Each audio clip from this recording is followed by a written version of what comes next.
What's up, guys? This is going to be the full card breakdown for UFC Fight Night, Stephen Thompson versus Jeff Neal. And I've got some things to talk about as well. So if you want to skip ahead to the fights, there's timestamps in the description. So first thing, hit the like button for me to help get this video out there. We had a really good year. This is the first full year, 2020, that I've been making videos. I started late 2019. We did have a couple month break in there, but it's roughly been about a year now. And the one thing I noticed, and it stands out more than anything, is the loyalty from the guys that have been watching from the beginning or soon after I started the channel. I started with some strategies videos, most recent being capper callouts. There is some valuable tips in there, along with, me calling out a couple of the frauds out there that are charging for bets. So if you haven't seen that video, check it out. It is a good one. Now, for the main supporters, I just wanted to give a quick shout out. So I'm going to pull these guys up on the screen. There's a bunch of people that are always dropping their bets, giving their breakdowns, liking the videos to help get them out there. Some of these guys even leave full write-ups and explanations behind their picks, and I do appreciate that. So first, Austin Gowan. This is a guy that fights himself.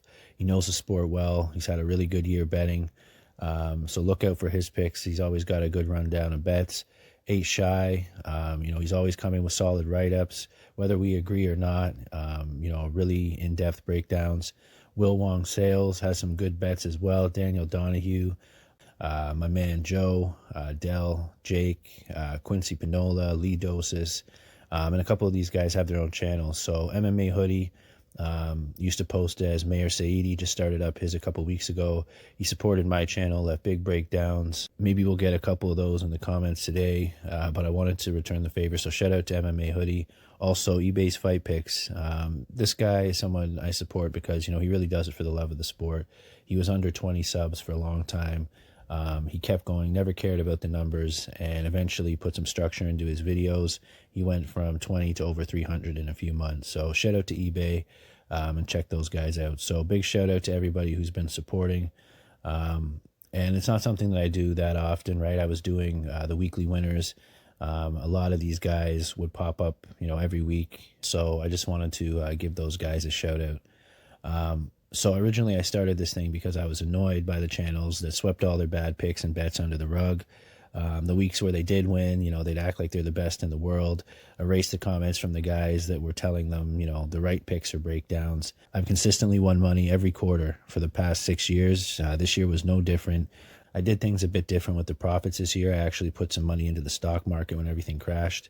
I think it was back February, March, and April were the best times. It's, a little bit harder now to pick good spots because everything's kind of leveled back out. But it's been a really good year. I'll be cashing out after this event for the last time in 2020, and we'll end the year with another win. I'll start off next year with a review of the last few cards and a rundown of the past quarter as well. So I also had somebody ask if I was slowing down on the videos or planning to stop. And the answer to that's no. This channel is going to be here regardless. I'm not here for monetization. I've said it before. YouTube MMA betting videos are a small audience. There's no money aside from donations, and I'm not looking for those either. The reason that I make these videos, it keeps me sharp. I've done a lot better, since I started making these. I was doing well previous to that, but, I'm looking into a lot more fights now. Back when I was around 200 or 300 subs, I think, there was talk about wrapping it up. But since then, I think probably around the 400 or 500 mark, there was a good enough group every week that it was worth continuing, right? So the channel's not going anywhere. I know sometimes, views fluctuate, likes and all that. But, I'm not worried about that. I'm making these videos for the guys that are here weekly and hopefully, pick up supporters along the way. But I'll continue to make these. So, yeah, the videos aren't going anywhere. I want to give a quick RIP to Wager Talk, Diaries of the Pro Rambler, and Teller, 3 casualties from the paid capper community this year. I know that they definitely took a hit, not just because of anything that I said. I think people are starting to realize, especially with the amount of channels that are out there that are knowledgeable, that there's absolutely no point in paying for picks, especially when there's guys out there, manipulating their stats, separating, the paid picks to the non-paid picks. If you think the people that are buying your bets aren't taking the free ones as well, I just think it's funny. A lot of people have caught on though. And that's another reason that I like making these videos is you can see the progression, people switching over to the free content when, there was a lot of guys making some decent money on YouTube conning people into buying their picks. So that's definitely been shut down a lot this year. And like I've said a million times, paying for bets is the equivalent of lighting cash on fire. Also for this event, it'll be the first time I'll be tweeting out live bets. I've thought about a way to get live betting out there. So we'll get into the card now. First fight of the night, we got Carlton Minus and Christian Giagos. So Giagos is a late replacement here. Carlton Minus coming out of Alaska.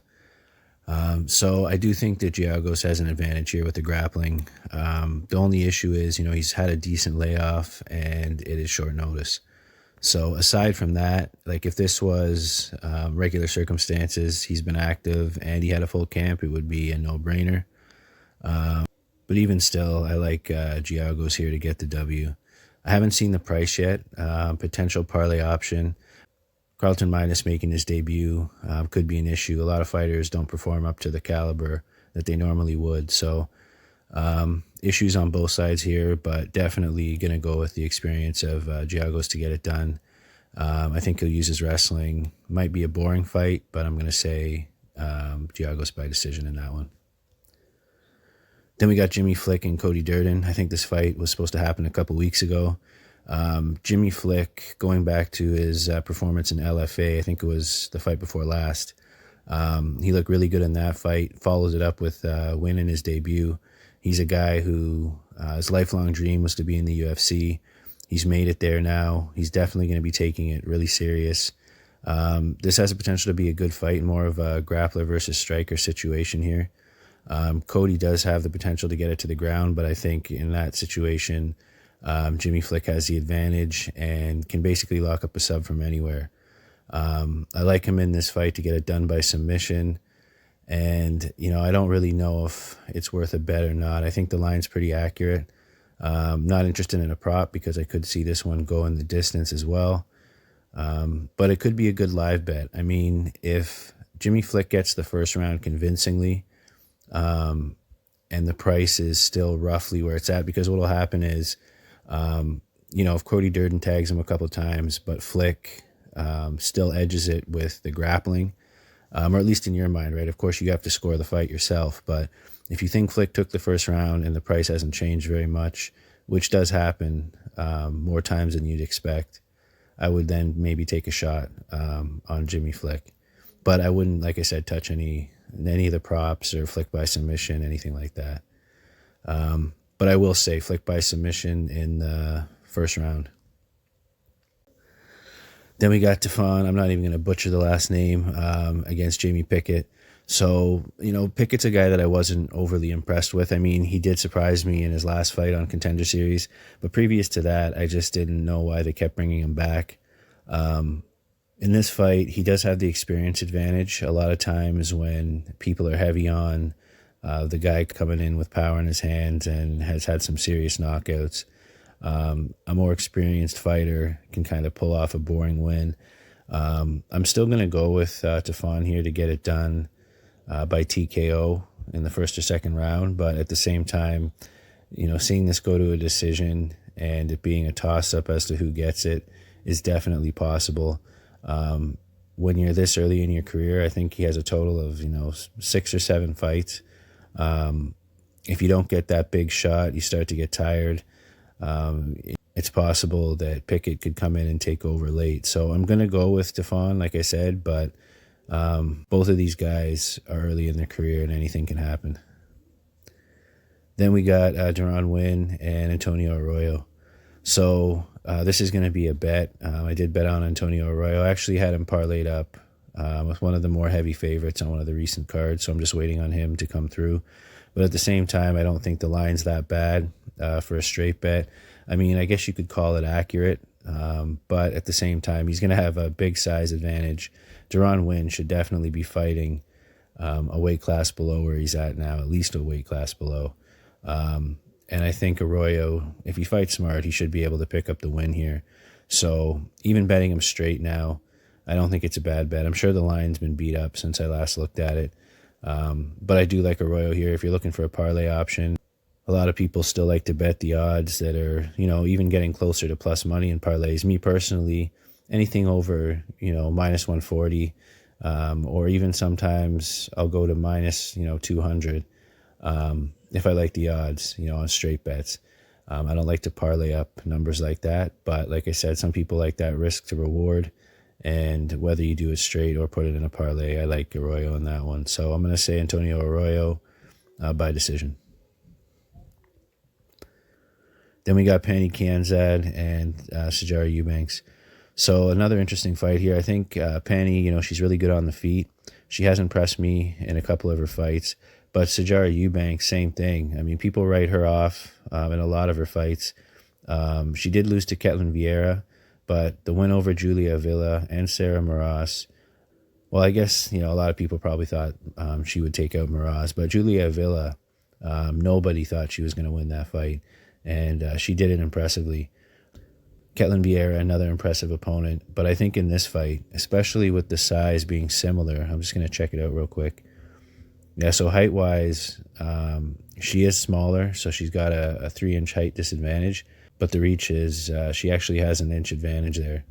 So, it's a tough one to call. If Sajara Eubanks gets in close and is looking to make this a grapple-heavy fight, hold her against the cage, I wouldn't be surprised to see her pull off a decision here. I'm waiting to see where the line ends up. I might put a bet down, and I'll be looking at the weigh-ins after this as well.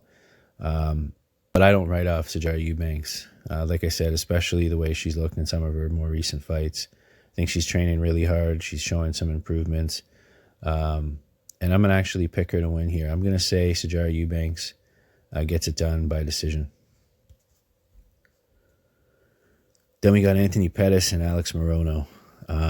So I actually like Alex Morono. I think he's a good fighter.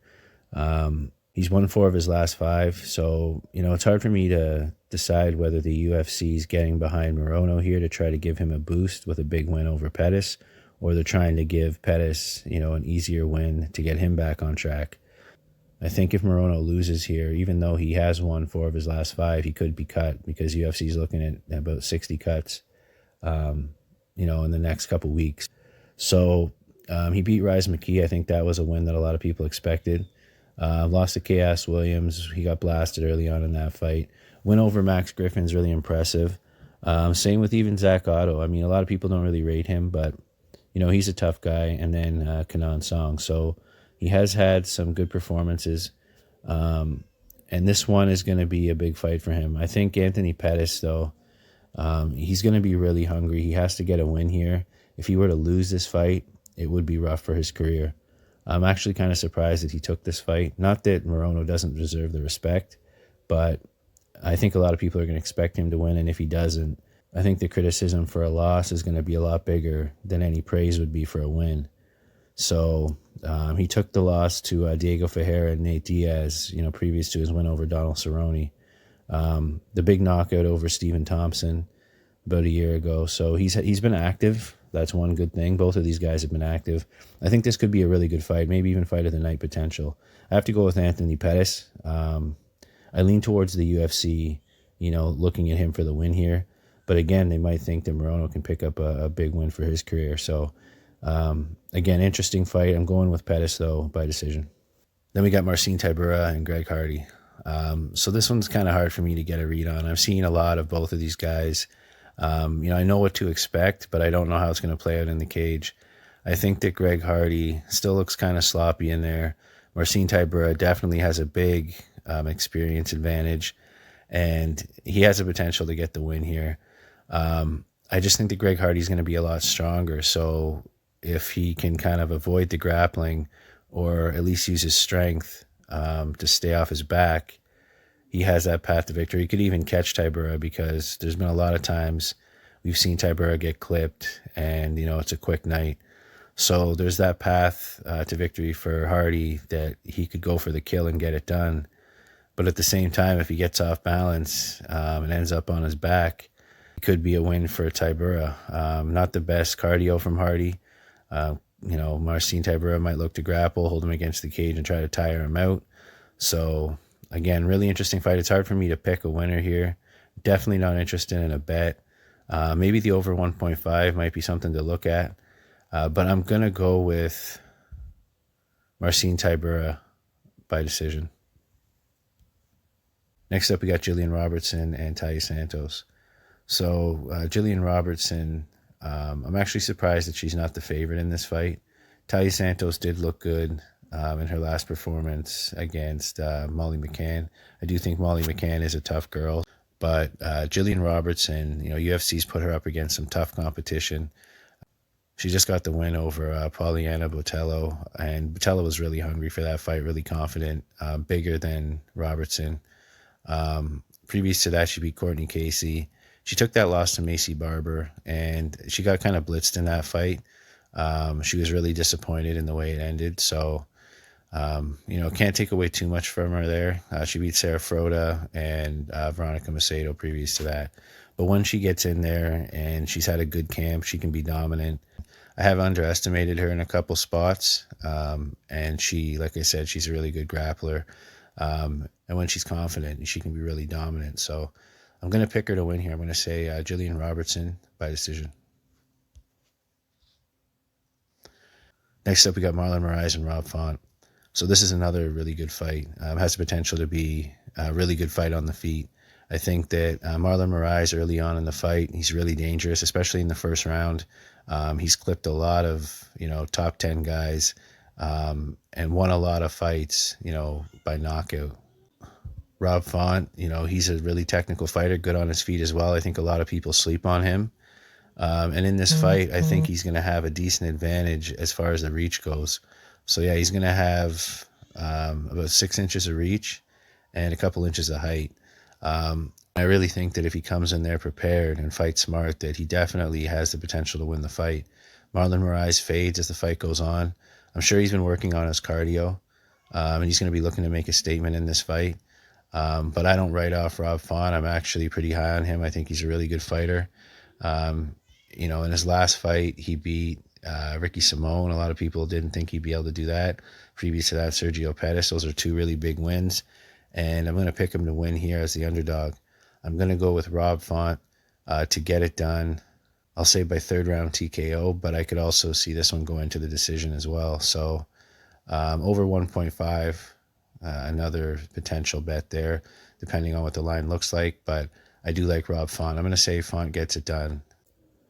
Next up, we got Mikel Pereira and Chaos Williams. So Chaos Williams came into the UFC, got that quick win over Morono, blasted him, I think, in the first 15 seconds. And then the same thing in his last fight against Al Hassan. Really impressive. So he has 2 big wins. I think if he pulls off a W in this fight, he's going to get a big opponent, or he's going to be shot into the rankings pretty quick. So Mikel Pereira, his opponent, another guy that I think, is a really good fighter. Pereira is going to be more technical. He knows how to use his reach. He's a really good striker. I just don't like the way, and I've said this every time I broke down a fight from him, he clowns around in there. He does, jumps off the cage, does flips. Could be wrong, but I think it was 2 or 3 fights ago. He gassed himself out and lost the fight just because he was clowning around. So since then, he's done it a little bit less, but I still get nervous. Shouldn't be putting his hands behind his back, trying to clown his opponents. But I do think that he has the potential to win here. He has the experience advantage. And like I said, he's a really good striker. Chaos Williams definitely has the power. If he plays around with him, puts his hands down, sticks his chin up, he could pay for it. But I do like Pereira in this fight. I'm going to say he gets it done by TKO in the 2nd round. Then we got Jose Aldo and Marlon Vera for the co-main event. So this is a really good fight. I do think the UFC might be looking at Vera for the win here. Jose Aldo has come back in a lot of spots, though, where people were kind of thinking it was a setup fight for the opponent. Even though he's on a 3-fight losing streak, I never count him out. I do think he beat Marlon Moraes. I thought that was a robbery. Petr Yan, he's the new era. Used his cardio and his volume to get it done. Max Holloway showed that that's the way to beat Aldo. And Alex Volkanovski, similar game plan there. If Jose Aldo had his cardio in check, up to the top level, some of these guys like Holloway have it, I think that he'd still be at the top. But at this point, he's on a bit of a decline in my opinion. Marlon Vera, on the other hand, I think he's kind of on his way up. He took that loss to Giagos, but I think I actually had him winning that fight. So, had that been a proper decision, I think that would be about a 7-fight win streak. Took out Sean O'Malley in the first round with those elbows after his knee buckled. I still had Vera winning that fight. I had bet him in that one as well. So he's on a really good streak. And let me just check real quick for the reach. So they actually have the same reach. I'm kind of surprised by that. These aren't always correct stats, but for the most part, they're pretty close. So I actually thought he'd have a bit of a size advantage in this fight. I'm really looking forward to this one. I'm going to pick Marlon Vera, but Jose Aldo, could use his leg kicks and actually, pick up a decision in this one. Could be really close, but I'll go with Vera. I just think he's on the way up, whereas Jose Aldo's on the way down. And I'll say decision in that one. Then we got the main event, Stephen Thompson and Jeff Neal.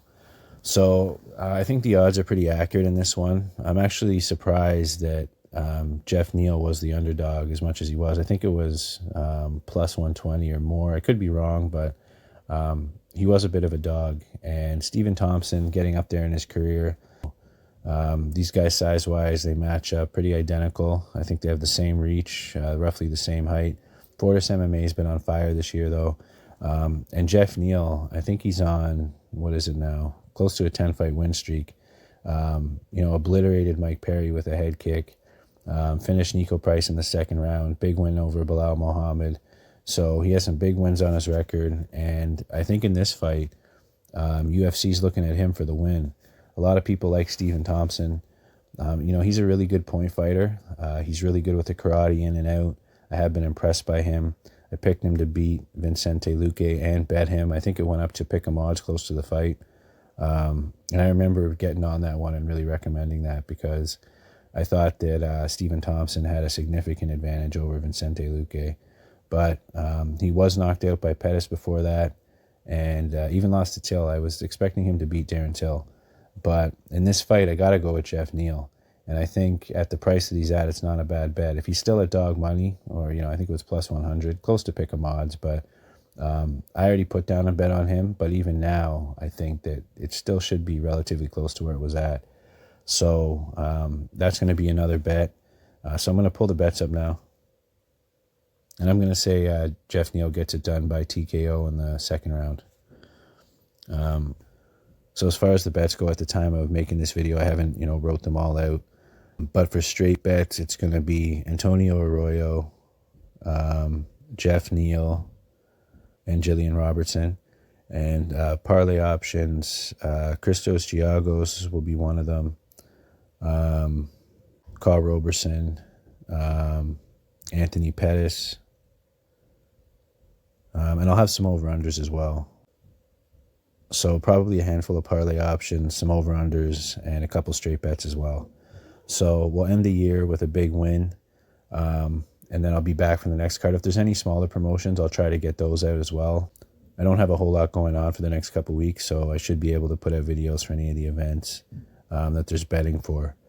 So let me know who you guys have. I'm really looking forward to this event. A lot of really good fights, some really good matchups. I'm surprised that they didn't save a few of these fights because there's fights even on the prelims that are interesting.